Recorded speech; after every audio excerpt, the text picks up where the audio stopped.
विगतगुरुभ्यो नमः तक्काब्जवल्लीनाथाय राजस्थानस्थकृपालवे शिखिरोज्जलपुनोवेद केशवोत्तमाय मङ्गलम् இது சின்ன கேசவ பெருமாளுடைய தியானம். இந்த சின்ன கேசவ பெருமாள் என்ற கோயில் பட்டணங்கோயில் என்று முன்னர் வழங்கப்பட்டது. இந்த பட்டணங்கோயிலாகப்பட்டது முன்பு மதராஸ் பட்டணம் என்ற பெயர் ஏற்பட்டது. இந்த சின்ன கேசவ பெருமாளை வச்சு தான் இந்த சென்னைன்னு பெயர் வர காரணம் ஏற்பட்டது.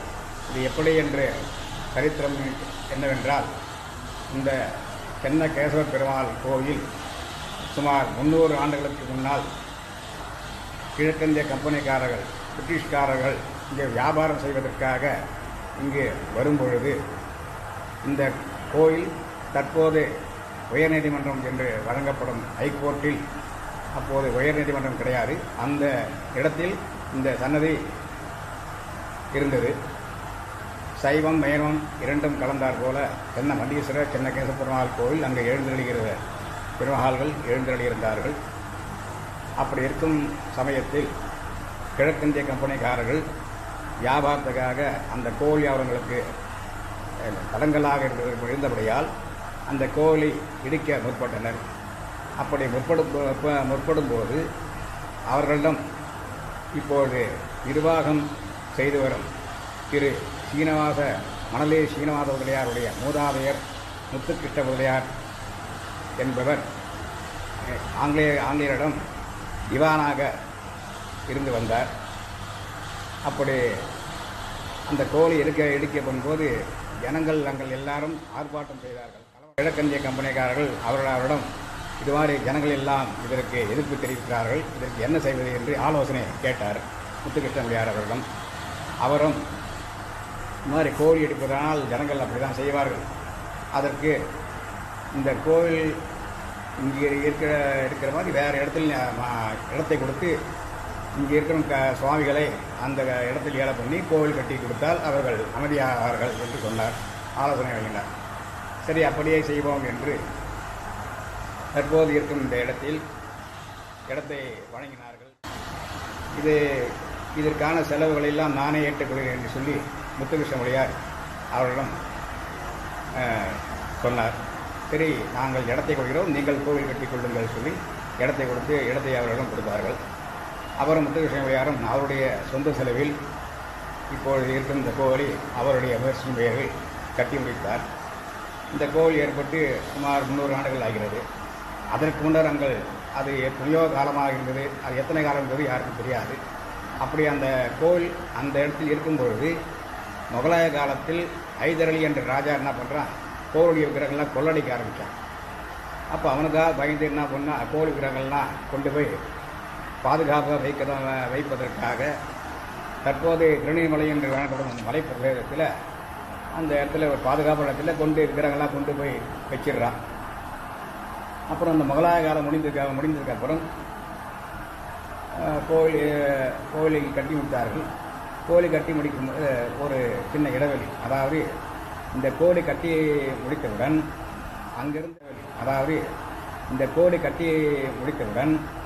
அங்கிருந்த மூலவர் சின்னகேசவர் இங்கே வந்து விட்டார். உற்சவரை அங்கு காணவில்லை. உற்சவர் எங்கே இருக்கிறார் என்று அங்கே இருக்கிற ஜனங்கள் எல்லாரையும் விசாரிக்கும் பொழுது அப்பொழுது அதை தெரிந்தவர் இங்கே வந்து திருநெல்வேலியில் உற்சவரெல்லாம் கொண்டு அங்கே ஏல பண்ணி விட்டார்கள்.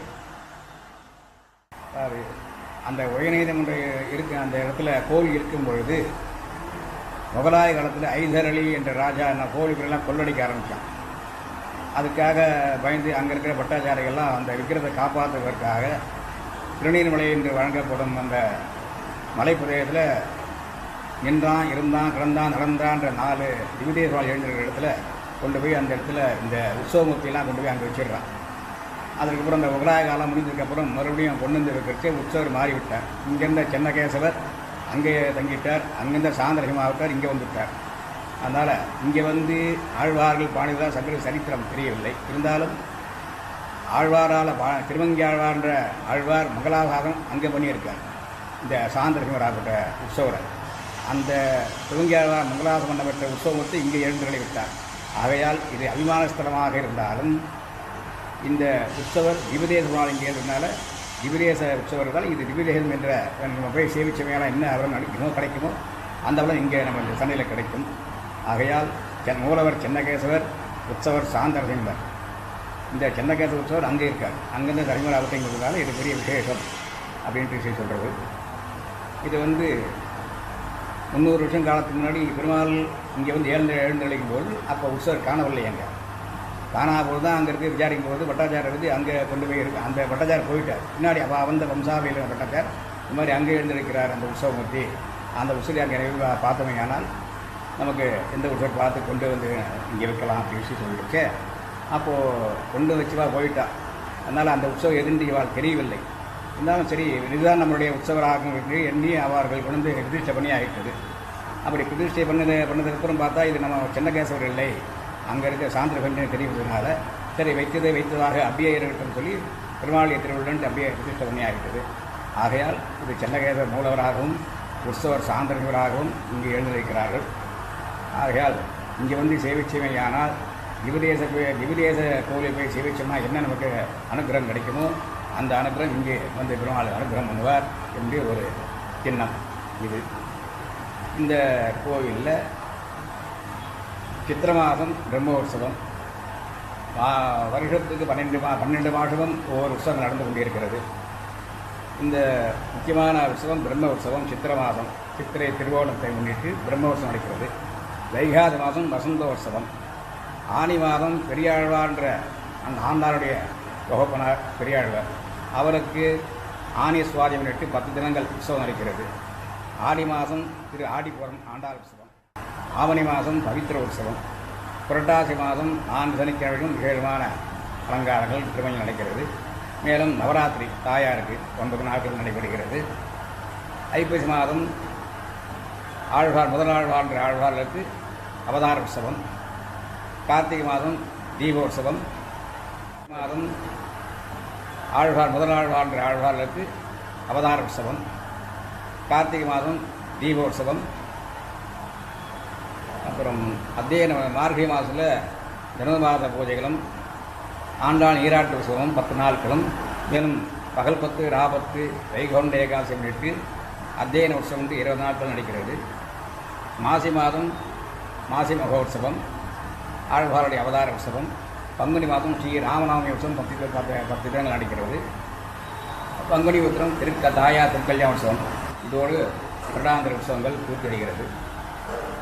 இந்த கோவிலில் சன்னதிகள் மூலவர் சென்னகேசவர், எதிரில் கருடாழ்வார், வலதுபுறத்தில் பிராகாரத்தில் மடப்பள்ளி சக்கரத்தாழ்வார், பின்புறம் யோக நரசிம்மர், ஆஞ்சனை சிறிய திருவடி என்றும் சன்னதி பக்த ஆஞ்சநேயர், அப்புறம் ஆழ்வார் ஆச்சாரியார்கள், ஸ்ரீ போதந்தராவர், செங்கவளவள்ளி தாயார், இடதுபுறத்தில் கண்ணன், ஸ்ரீ கண்ணன் பிரானும் ஆண்டாலும் மணவாள மாவடிகள் ஆகிய சன்னதிகள் எழுந்திருக்கிறது. மேலும் ஈசான பாகத்தில் கல்யாண உற்சவ மண்டபம், பிரம்மோற்சவ மண்டபம் அங்கே.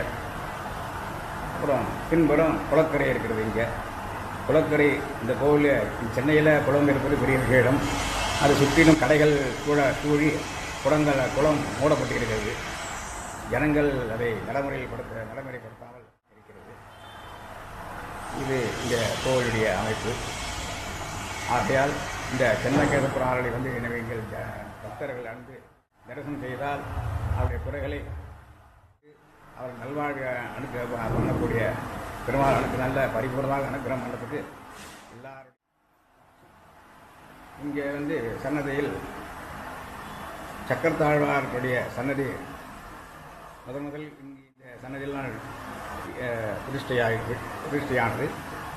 இதற்கு முன்னர் இதை பார்த்து தான் அநேக கோவிலே சக்கரத்தாழ்வார் சன்னதி ஏற்பட்டது. அப்போல்லாம் சக்கரத்தாழ்வார் என்றால் யாருக்கும் என்ன என்று தெரியாது. அப்படி இருந்த காலத்தில் அப்புறம் இங்கே எல்லாரும் சேவிச்சு அவர்களுடைய குறைகள்லாம் இவர் தீர்த்து வச்சதுனால அவர்கள் நம்முடைய சன்னதியில் இந்த மாதிரி ஏற்பாடு பண்ணணுன்ட்டு நிறைய அநேக கோவிலில் சக்கரத்தாழ்வார் சன்னதி ஏற்பட்டது. இந்த சக்கரத்தாழ்வாருக்கு 16 கைகள், 16 ஆயுதங்கள். இந்த சுந்தரத்தாழ்வாருக்கு அதிதேவதை யோக நரசிம்மர். நரசிம்மரும் சக்கரமும் சேர்ந்து நம்ம சேவிச்சமையானால் அவருடைய குறைகள் உடனடியாக தீர்க்கக்கூடிய அந்த ஜனங்களுக்கு கிடைக்க வேண்டும் என்பதற்காக தன் பின்பல் நரசிம்மர் எழுந்திருக்கிறார். அதாவது எப்படி இந்த இரண்யாட்சரை நரசிம்மரை சம்ஹரிக்கும் போது அவருடைய நகங்கள்லாம் சக்கரரூபமாக வந்து அவருடைய கிழித்து சம்ஹாரம் பண்ணுகிறது. அதுதான் நரசிம்மராக சர்வேசருக்கும் சுக்கரஹாழ்வாருக்கும் சேர்ந்த ஒரு பலன். அதனால தான் எல்லா சனத்திலையும் பின்புறம் நரசிம்மர் எழுந்திருக்கிறார். 2 பேரும் சேர்த்து நாம் சேவிச்சமையானால் நம்முடைய குறைகள்லாம் உடனடியாக தீர்க்கும். இதுதான் அந்த 2 சேர்ந்து 2 பெருமாளுடன் எழுந்தளிப்புடைய விசேஷம். இங்கே வந்து இந்த கோவிலில் இதற்கு முன்னர் 108 சுதரஹோமம் நடந்து விசேஷமாக வந்து பூர்த்தியானது.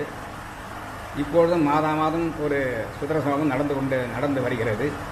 மாதத்தில் முதல் ஞாயிற்றுக்கிழமை சுதரஹோமம் சுதரசன யாகம் நடக்கிறது. இதுவரை 54 ஹோமம் பூர்த்தியானது. தொடர்ந்து யாகங்கள் நடந்து வருகிறது.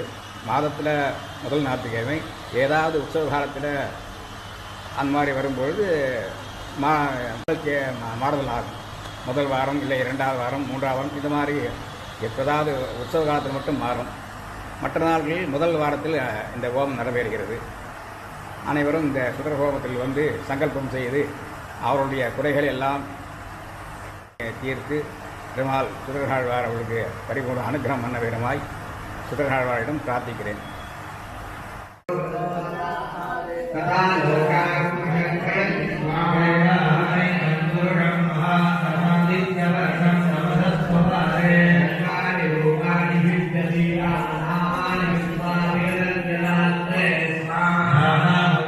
அதாவது விஷு புண்ணிய காலம் என்பது வருடத்தில் 4 முறை வருகிறது. 3 மாதத்துக்கு ஒரு முறை இந்த விஷு புண்ணிய காலம், விஷ்ணுபதி புண்ணிய காலம். இப்போது ஜனங்களிடம் ஒரு என்ன பண்ண வேண்டும் என்றால், பெருமாள் கோவில் வந்து துவஜஸ்தம்பத்தை வந்து மலர்களால் அலங்கரித்து 27 சுற்று பிராகாரத்தை 27 முறை சுற்றி வந்தால் அவருடைய மன கஷ்டங்கள் குறைகள் என்னென்ன குறைகள் உண்டோ அனைத்து குறைகளும் பெருமாள் உடனே பரிபூர்ணமாக அவர்களுக்கு பூர்த்தி பேரில் இதை பெருமாள் அனுகிரகம் பண்ணி கொண்டிருக்கிறார். அதனால் இந்த விஷ்ணுபதி புண்ணிய காலத்தில் எங்கெங்கே பெருமாள் கோவில் இருக்கிறதோ அங்கெல்லாம் அவர்களே எங்கே அவர்கள் பக்கத்தில் இருக்கிற பெருமாள் கோயில்களோ வந்து அவங்க பிரதட்சணம் பண்ணலாம். வந்து ஒரு 27 பிராகாரம் செய்து வந்தால் அவருடைய மனதில் மனக்குறைகள் தீர்க்கும். இது ஒரு ஐதீகம். விஷ்ணுபதி புண்ணிய காலத்தில் கோவிலில் பிரதட்சணம் பண்ணுவது இங்கே சென்னையில் இருக்கும் சென்னை கேசவபுரா கோவிலில் அவர்கள் சுற்றி வர அவருக்கு சௌகரியமாக இடம் அமைந்திருக்கிறது. ஆகையால் இங்கே ஸ்ரீ செங்கவளரி சமேத சென்னகேசபுரமா பட்டணங்கோவில் என்று வழங்கப்படும் சென்னகேசபுரா கோவில் வந்து அனைவரும் இந்த விஷ்ணுபதி புண்ணிய காலத்தில் காலையில் 6 மணியிலிருந்து 11 மணி வரும் இந்த நேரத்தில் துவஜஸ்தம்பம் கொடிக்கம்பம் வந்து நமஸ்காரம் பண்ணிட்டு அப்படியே பிரதட்சணமாக பிராகாரத்தை வந்து சுற்றி வந்து 27 பிரதட்சணம் செய்ய வேண்டும். இது இந்த கோவில் பிராகாரத்தில் சுற்றி வர அவர்களுக்கு சௌகரியமாக கஷ்டமில்லாமல் பிரதட்சணம் பண்ணுவதற்கு ஏற்றவாறு இந்த கோவில் அமைந்துள்ள உடையால் இங்கே வந்து பிரதட்சணம் பண்ண பிராகாரத்தை சுற்றி வந்து பெருமாளை வழிபட்டால் இது மிக விசேஷமாக பெருமாள் அவர்களுக்கு அனுகிரகம் பண்ணுவார். அனுகிரகம் அவர்களுக்கு.